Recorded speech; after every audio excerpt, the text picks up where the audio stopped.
Hey, this is a new philosophical treatise, I guess, that I've been working on, and it's really just for a couple of my friends to be able to give, some feedback and thoughts and opinions and stuff. So I'm gonna get to reading and recording.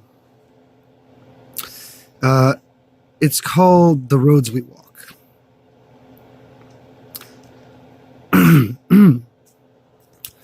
Sometimes it's difficult to feel much self-worth. I'm in the process of learning to value myself, and even to know myself. I'll walk you along through what I've figured out, but be aware. It's not always very clear where my train of thought might be headed. Try to hold your conclusions for the wrap-up of the different walks I have seen. Walk 1.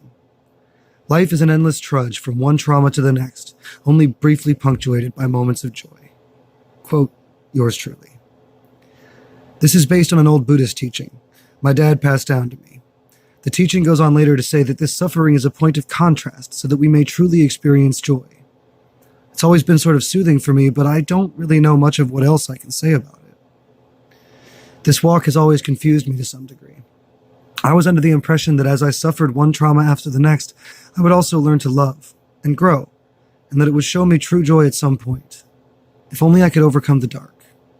This, however, has not been my experience. It seems to me more likely that life is simply a barrage of traumas one after the next, until ultimately you're overwhelmed by either your own madness or by the tragic goings-on of your day-to-day. Though it could only be the bubbling state of emotions that I'm currently stuck in. You see, this is where it gets complicated. I can conceptualize and even on some levels understand a self, understand self-worth, and even move out of self-loathing for blissful, albeit brief intervals. Yet the traumas never seem to stop coming. They're not always actually traumatic. Well, not to anyone else anyway. Yet for me, they stack up one after the next.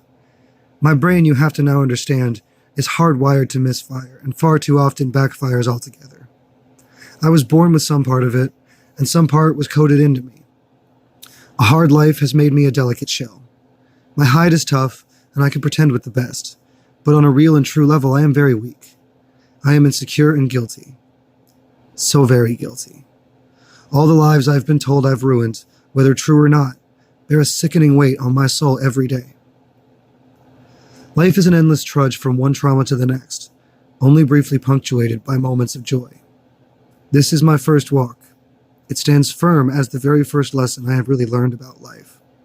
True or not, in my world, or at least the one fabricated by my sick mind, it is a bitter reality. Walk 2. No hole left by one person can ever be filled by another. The heart has plenty of room, and each special place is custom made. This one is a little abstract. When I was struggling at my most with borderline, we'll get into it more later, but you could just Google borderline personality disorder if you want to read the horror stories. There was this sense of being replaced. With BPD, it's difficult to have a sense of existence, at least without a certain person or thing you have attached that existence to. When my ex-wife left me, I was devastated, but much more, I was lost. I didn't know who or what I was. I was alone, though, with no one to help me figure it out. I was lucky. I made some friends, and they've helped me to carry through a great deal of struggle. However, ultimately, I am still lonely some nights. I fear on those cold evenings that I will never belong anywhere again, that my definition will be rendered moot, and I will cease to be in any real sense. Obviously, this isn't the truth, but the brain does very much enjoy its games. What I have learned, though, the second lesson I feel is worth passing on. There is not a limited space in a heart. The space that was there for me at one time will never be filled. It's custom fitted to me. Just like the spaces in my heart for the people I love are all custom made for those people. I never think less of them because I think more of someone new or different. Why should I be scared of being made to be less? This still feels so abstract, and perhaps we can touch again upon it in greater depth. But for now, as we lay out these core lessons, it will simply have to rest as it stands.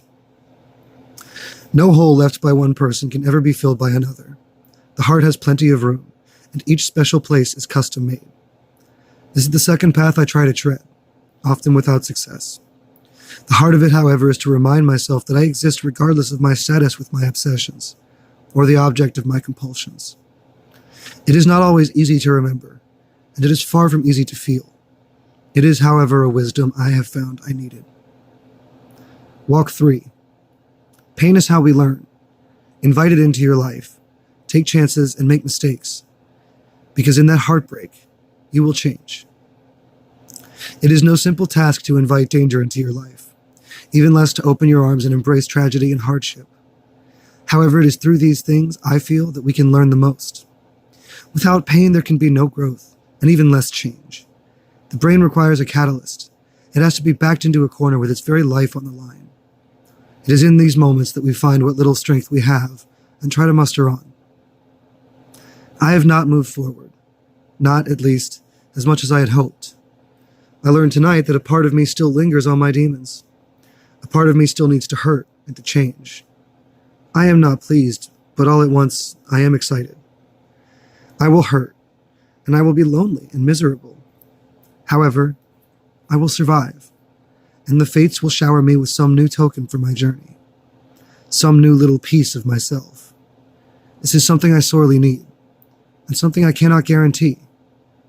This is what I have learned from my newfound faith, and if it applies here or not is of no concern. I simply have to trust in moving forward, and hope for the best along my route. This is the crux of this road, the conundrum of emptiness, if you will. For each new step along my path, I have to tread 2 back, just to get started. I have to drift, and I have to wander, and I have to curse my own name. I do not want or need these things, but they are absolute, as few things in life truly are. I do eventually find my strength, and I carry on each day, some emptier than others, and all just slightly out of focus. It is not important that I have hurt. We all hurt. It is important that I have learned and grown from my hurt.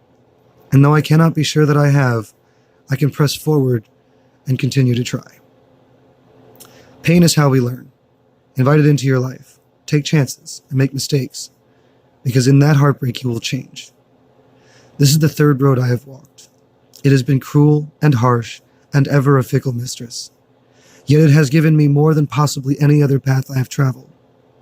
To embrace that I will suffer, and to realize that even in suffering I can thrive, may well be all that has gotten me to the other side on many a trip. So that's what I have so far. Thanks so much, and feedback is welcome. Thanks.